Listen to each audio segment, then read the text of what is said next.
Bonjour, je suis Cécile Leroy, bienvenue dans le deuxième épisode du podcast Dans mes oreilles, le podcast de la santé auditive. Je suis sophrologue spécialisée dans les troubles de l'audition et aujourd'hui je vais tenter de répondre à la question suivante. Mes acouphènes peuvent-ils s'aggraver avec le temps ?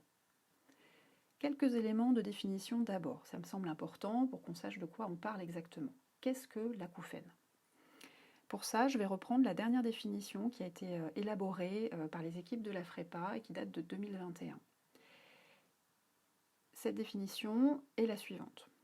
L'acouphène est une sensation auditive, sans stimulation sonore extérieure ni signification, qui peut être vécue comme une expérience désagréable, pouvant impacter la qualité de vie. Je précise que mes propos vont concerner ce qu'on appelle les acouphènes subjectifs, c'est-à-dire des acouphènes qui ne sont pas liés à une maladie de l'oreille interne. Ces acouphènes qu'on dit subjectifs représentent 95% des acouphènes, donc une très grande majorité des cas. Je rappelle également que la première chose à faire si vous souffrez d'acouphènes, c'est bien évidemment de consulter un médecin ORL. Donc, mes acouphènes peuvent-ils s'aggraver avec le temps ? Alors, cette question, on me la pose assez souvent en consultation, et c'est une crainte tout à fait légitime quand on souffre d'acouphènes chroniques. La première chose à savoir, c'est que l'acouphène, c'est une lésion bénigne des voies nerveuses auditives. C'est en quelque sorte une cicatrice. Et une cicatrice, elle ne s'aggrave pas, elle ne s'étend pas. Alors je rappelle que je parle ici des acouphènes subjectifs, les 95% qui ne sont pas liés à une maladie évolutive. Cette peur ou cette impression que l'acouphène s'aggrave dans le temps, elle est renforcée par le côté amnésiant de la perception de l'acouphène. C'est-à-dire que sur le moment, on ne sait plus très bien si c'est plus ou moins fort qu'avant, on n'a pas de point de repère, entre guillemets, objectif. Et du coup, une variation, même très légère, peut donner l'impression que l'acouphène augmente en intensité. Si vous souffrez d'acouphènes chroniques, vous avez sans doute déjà remarqué qu'ils peuvent être plus présents quand vous êtes stressé ou fatigué. D'ailleurs, ils peuvent aussi sembler plus forts sans raison apparente. C'est ce qu'on appelle un phénomène labile, c'est un bruit du corps, un peu comme les gargouillis dans notre ventre. Chez les personnes qui ont des acouphènes, il y a en quelque sorte deux catégories. Alors je schématise, mais c'est pour bien me faire comprendre. Il y a les personnes que l'acouphène ne dérange pas plus que ça, qui ne s'en préoccupent pas trop. Alors ces personnes-là vont percevoir pendant un temps plus ou moins long un signal, plus ou moins fort, qui peut être grave, qui peut être aigu, qui parfois va leur faire arrêter ce qu'elles sont en train de faire. Et ensuite, elles vont se remettre à leur activité, elles vont détourner leur attention de l'acouphène. Ces personnes-là n'accordent pas d'importance particulière à l'acouphène. Pour elles, l'acouphène n'a pas de signification particulière. Elles arrivent à défocaliser naturellement.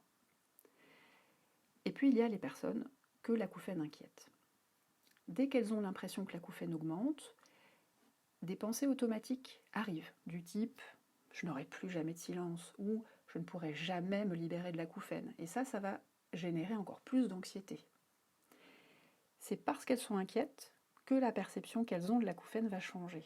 C'est un vrai cercle vicieux. Je suis inquiet, donc ma perception de l'acouphène augmente, ce qui a pour effet de m'inquiéter encore plus, etc., etc. Or, quand on fait réaliser une acouphénométrie, c'est-à-dire une mesure de l'acouphène chez un médecin ORL, à plusieurs mois ou à plusieurs années d'écart, eh bien, on constate que l'intensité de l'acouphène reste la même. Par contre, ce qui peut évoluer avec le temps, c'est la perception qu'on va avoir de l'acouphène.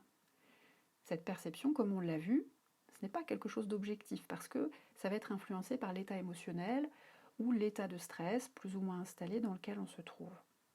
Cette perception va s'amplifier, surtout si on se sent inquiet de la présence de l'acouphène.